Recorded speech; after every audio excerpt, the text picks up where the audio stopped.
What if your laptop suddenly felt like a calm, PhD-level expert, someone who actually helps you finish the hard stuff, coding, research, health decisions, without all the drama, Okay, I'm listening. That sounds like the absolute dream. right? Well, that's the jump many people are feeling with GPT-5. It's now the default brain behind ChatGPT, and it's rolling out across the API too. Quick welcome, everyone. I'm George. This is George AI Freedom. Today, we're diving into what GPT-5 is, why it's so different, how it performs on some real benchmarks, and how developers and teams can dial it in with new controls. Awesome. So if you lead engineering, run a product team, or do research, this is for you. Exactly. And stay with us. Every half minute or so, I'll give you a crisp takeaway you can bring to your next stand-up. So let's set the stage. GPT-5 is a unified system. It's a fast, general model for most questions, but it also has a deeper thinking mode for really hard problems. So it knows when to go deep. Yeah, the key is a smart router that decides when to think longer. And it's all transparent, so you don't have to juggle models yourself. The big claim here is fewer hallucinations, better instruction following, stronger tool use, and more honest limits. Less sugarcoating, more signal. I like that. So, the one-line summary, GPT-5 knows when to sprint and when to think automatically. Okay, rollout and access. GPT-5 is the new default in ChatGPT for signed-in users. It's replacing 4.0 and the whole O series. Wow, okay, a full replacement. And what about the different tiers? Right, so Plus users get more usage, Pro users get GPT-5 Pro for that extended reasoning, and free users get GPT-5 until they hit a limit, then they just slide down to GPT-5 Mini. That's a really clever way to handle the free access. It is. Team is available today. Enterprise and EDU are coming in a week. Free users get about 10 messages per 5 hours, and Plus users can send up to 80 messages per 3 hours, with a weekly cap on the thinking messages. And Pro and Team are pretty much unlimited.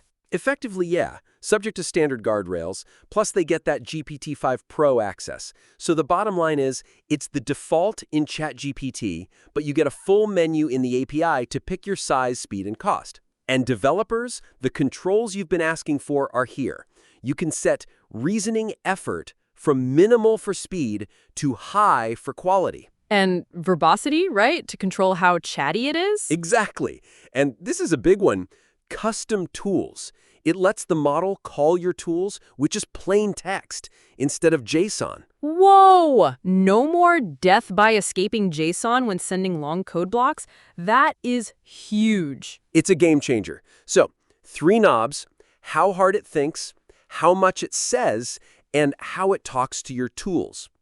Now, speed and scale. The API has a massive 400K total context window. 400K? Wow, that's big enough for huge code bases or document sets. For sure. And pricing on the top-tier GPT-5 model is about $1.25 per million input tokens. But the smaller models offer huge savings. GPT-5 Nano is incredibly cheap, like 5 cents per million input tokens. So the takeaway is long context, predictable pricing, and a super fast minimal mode when you really need low latency. Exactly. Okay, let's talk performance. First, a math contest, AIM 2025. Okay. GPT-5 scores 94.6% without tools. No calculators, no code runners, just pure reasoning. Wow. So in work terms, that means fewer rewrites, more right-the-first-time answers. You got it. Next, GPQA. Think graduate-level science questions. GPT-5 Pro hits 88.4%, which is state-of-the-art. So for researchers, that means you can trust it more with dense technical material. More of use this, less of double-check everything. Exactly. Then there's a telecom benchmark where the environment changes mid-task. Older models couldn't even break 50%. And GPT-5? 96.7. It just doesn't get lost. So it's an agent that doesn't lose the plot when the world changes. That's incredible. And coding is where most people will really feel the leap. On real software engineering tickets, it scores 74.9%. And it's more efficient, using fewer tokens and tool calls. I love the phrase you used, vibe coding that actually compiles and looks good. It fits, right? It's also better at agentic work. It can emit these little preambles that explain its plan. Oh, so you can see what it's doing and why instead of just staring at a spinning wheel. Finally! Yeah, it thinks out loud just enough to keep you in the loop. Same for long context. It can pull the right slice out of a huge document without you holding its hand. Less scrolling, more solving. I'm seeing a theme here. Right. Health is another standout, but with a careful line. It's much better at flagging concerns and adapting to you, but it's a thought partner, not a clinician. That's the crucial distinction. More context-aware prep, but always keep your actual clinician in the loop. Exactly. Now, reliability quantified. With web search, it's about 45% less likely to have a factual error than GPT-4o. 45%?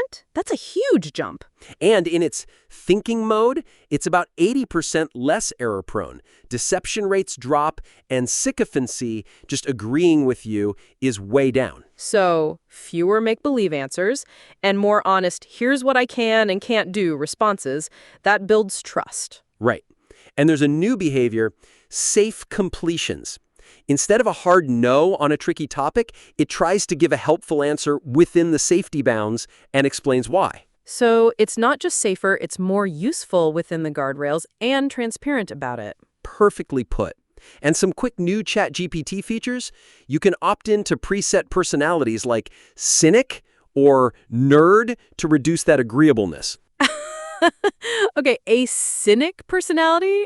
Okay, I have to try that. There's also a new study mode, and Gmail and calendar integrations are coming for pro users. So for leaders, the big picture is that this is the new default collaborator, and it's rolling out across the Microsoft ecosystem, too, for a consistent feel. Yep.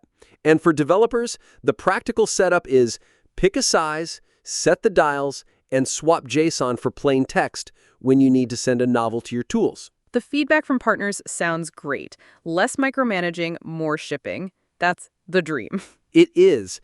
And they've put a lot of work into readiness. Thousands of hours of red teaming under their preparedness framework. So more power under the hood, but also more brakes and seatbelts.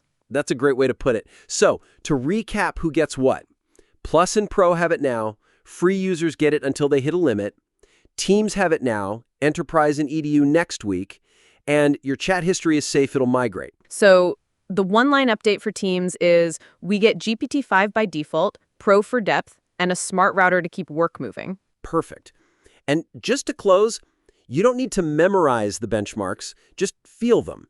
Fewer retries, cleaner code, better answers. And knobs you can actually use. That's GPT-5. If this helped, share it with your team. I'm George. This is George AI Freedom. See you next time. Now, here's a question we'd like you to think about.